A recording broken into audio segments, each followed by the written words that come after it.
So welcome to this video. In today's video, I'm going to share how I make $40,000 a month with my SaaS product. So we'll discuss how I grew my SaaS product called Upvote, a feedback software product for the B2B SaaS space, to over $40,000 in monthly recurring revenue in just 3 years.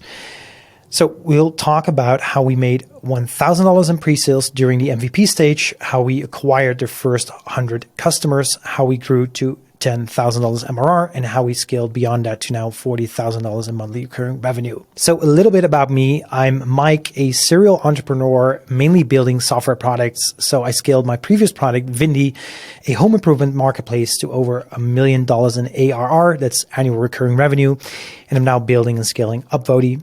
I'm also the founder and initiator of the Zero to SaaS community. And later this month, I actually launch a full-on course on building and scaling your SaaS to 7 figures. Go grab that limited deal. It's now $99. We'll raise it to $149 soon. So grab that deal. But yeah, let's dive into the fun part now. So how I make $40,000 per month with my SaaS product. So the first thing I wanted to discuss is how we made $1,000 in pre-sales during the MVP stage. So when I started working in Upvote in 2018, the first thing I did was validating the product's idea. And why is this important? And I can't stress this enough. This is really, really important. While building my previous products and failing to meet product market fit. So that means when the product finds the right audience that is actually willing to spend their money, I learned my biggest lesson ever. Validation is key. Without validating, you're going to waste your money, your time, and your energy. So it all starts with validation. Now, how did we do that specifically? It was actually very simple. So we registered our domain name, upvote.com. We used a service for crafting a landing page. So you can use WordPress, Card, Squarespace, whatever. We created visuals and text to explain the product's purpose. So we highlighted pain points and addressed the problem or product or solution was solving. And we embedded a sign-up form. You can use Email Octopus or any email service for that. So this was actually the exact landing page we used back in 2018. It was a very simple landing page with just a logo, a promise, so instant feedback, instantly beta products, and a sign-up form and the visual of the product. Now, bear in mind, the product wasn't built yet, so this was just a design of the future product. The next step would be to get customers to your landing page to sign up in the first place. We did that by spreading the word. So in this phase, we needed potential customers to sign up if they were interested in the product we were building. So we started promoting on beta launch sites. So for example, betalist.com, this is our exact launch back in 2018. We also joined Facebook groups and participated actively. So one group that worked very well in particular was the SaaS Growth Hacks group. So this is a group with founders, CEOs, and professionals in SaaS. So, we started participating in conversations, even sharing our journey, and just connecting and building relationships, basically. We also started posting on LinkedIn, Twitter, Instagram, basically every social media channel out there. Basically, what you need to do in this stage is get your MVP in front of your desired target audience. And now before you do that, let me share another valuable lesson I learned the hard way. Make your target audience as small as possible. So basically test your solution to a small audience and expand later on. I always like to say dream big, start small. So for example, if you were to build a CRM for home improvement professionals, start with targeting painters first. So firstly, create a CRM that works for painters specifically. And once they see the value and start paying for your product, you can expand to other professionals like gardeners, roofers, etc. So don't make the mistake of building a product for everyone. Start small. This is very important. Can't stress it enough. After we validated the idea and acquired hundreds of signups from interested people, we started talking to those people. So in this phase, it's important to uncover their true wants and needs. So here's the thing. Once you start building your product, you think you have an idea of their wants and needs. But once you start talking to your customers, actually talking to them, I'll guarantee you will uncover their real pain points. And flash news, they will be different. So, ask them questions to uncover their real core problems or the features they're most likely willing to pay for. You start road mapping this. So next, after you find validation from potential customers, you can start building the actual product. And by building the product, I mean a very slim and small version, a version 1. Now, in our case, after talking to potential customers, we uncovered they needed 2 things specifically.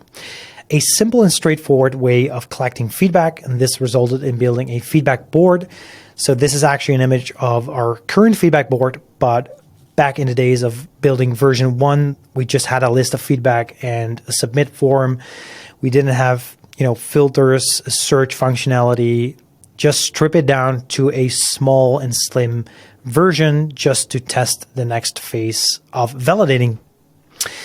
The second thing they wanted was a way to structure this feedback. So this resulted in building a simple CRM in which they could filter and structure feedback. Now, the first version of our CRM was very ugly, which is actually a good thing. If I learned one thing, you just have to ship and go. You can always refine later on. So this was actually our CRM design, very ugly, but it worked. From here, you have a working product with some active customers. Now, we gave away the product for free for 1 year in exchange for testing and providing feedback to 100 customers. And this was actually very, very valuable because this way we could easily determine what to build next. And this actually resulted in customers signing up and paying for the product during this private beta period because the product became too good not to pay for. So yeah, this resulted in the first 1,000 MRR before we actually launched publicly. So lessons learned during this stage: validate your idea, launch as soon as possible, onboard beta users, actively involve them by, asking for feedback and uncovering their real pain points, talking to them. Create a payment option early on is a very underrated one as well because, making it possible to upgrade and pay. You would be surprised how many customers actually want to pay, for example, to support you, but also to just skip the beta period and have the product in its full potential. So next up, how we acquired the first 100 customers. So after the beta period, we grew to $5,000 in monthly recurring revenue within just a couple of months. Now, how did we do that? Firstly, we launched the product publicly. So again, it's just a matter of bringing it in front of your desired target audience. And I do want to mention what worked for us doesn't necessarily have to work for you, but we did a launch on Product Hunt. If you're a SaaS product or a tech-savvy product, this is definitely something you should consider because this is definitely a platform where tech-savvy entrepreneurs and users can be found. Now, one thing we did as well was launching in Facebook groups. So I talked about joining these groups earlier on during the MVP stage and building the first version. And one benefit of joining early on is that the people in the groups are now trusting you. You're a familiar face. So when you launch your product, they will even root for you and they will definitely help you launch in a more successful way. So we emailed potential customers as well. All the time in private beta, we left the sign-up form open on our website. And, this resulted in a couple of 100 signups we could email after the launch. We also launched on social media channels, of course, and all of this led to acquire the first 100 customers. So the next stage, how we grew to $10,000 in MRR, the first real revenue milestone. Firstly, along the way, we tested different acquisition channels. So we tested ads on Google, we tested paid ads on Facebook and Instagram. We did promoted tweets, LinkedIn ads, and a couple of advertising and sponsorships. Basically, the number one thing I learned, test a channel, measure the results, the conversion rates, and either double down or strip. So by doing so, this resulted in us focusing on mainly 3 things that worked. So paid ads in Google, specifically targeting unhappy customers of our competitors. So we created these alternative 2 ads, which targeted unhappy customers from our competitors. They will search in Google and click on our ad and make the switch. Now, this is a good example. If you Google Salesforce alternatives, you get ads by Monday.com and Funnel.io and a couple of more software products that are trying to convince you to switch to that product. You see these alternative 2 ads all over the place for basically every software product out there. We did the same for our product to convince unhappy customers of our competitors to switch to Upvote. We also created comparison pages for competitors on our website. And you'll both be targeting unhappy customers with those pages, but also customers that are in the discovery phase of buying software. So for example, if you go to upvoted.com, you scroll down to our footer and you click on compare, you see all of these comparison pages we created for basically our main competitors.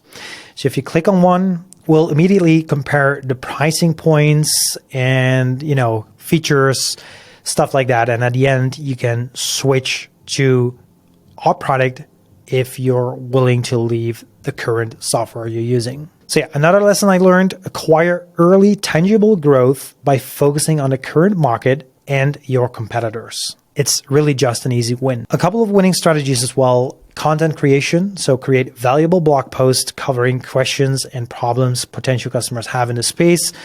And once you rank organically in Google with those articles, people click through, read your article, and hopefully sign up. Don't forget to add a call to action. So if you go to a blog post, you read, and at the end of the blog post, you get this call to action that makes you sign up for a product. Hop on podcasts and interviews is something we did as well. So share the journey, even if it's early growth and the numbers feel small. There are tons of podcasts out there that are willing to share your story. So don't be afraid to get the word out. Websites like starterstory.com will publish interviews with you, which also result in backlinks to your site, which enhance your content SEO strategy. So, even early on during the MVP stage, I hopped on podcasts, I did interviews, sharing specifically our MVP learnings and lessons. It's highly beneficial. Now, how do we scale beyond that to now $40,000 MRR? After the initial growth, it's mainly a matter of doubling down on what works.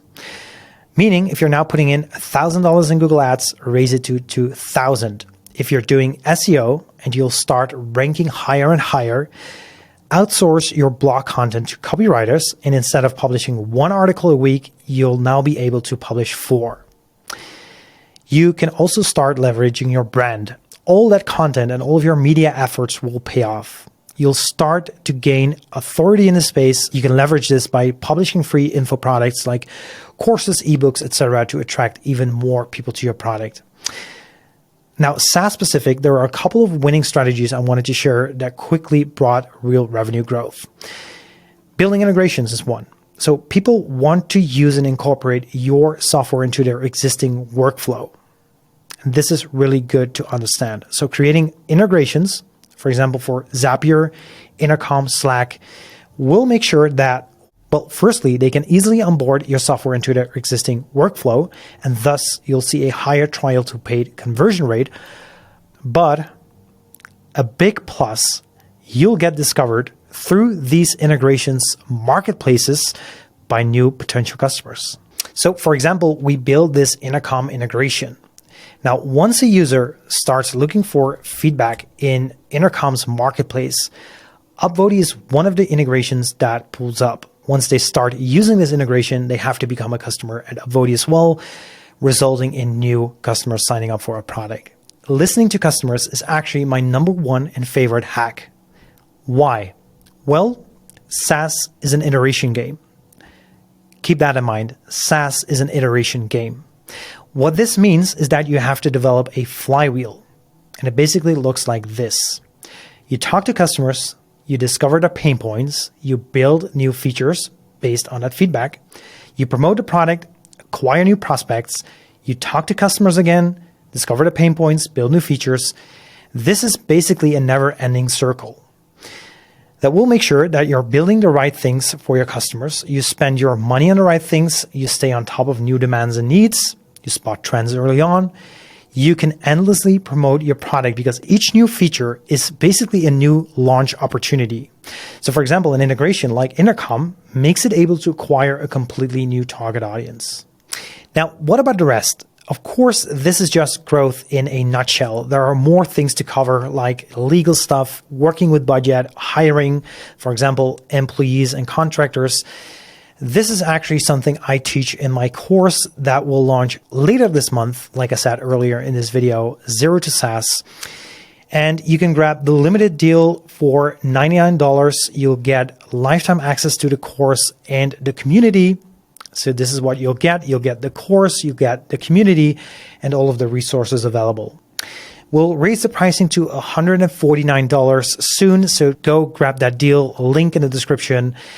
And yeah, I hope this video was valuable to you. This is how we scaled $40,000 in monthly recurring revenue. If you have any questions, make sure to leave a comment, subscribe for new videos. And with that being said, until next time.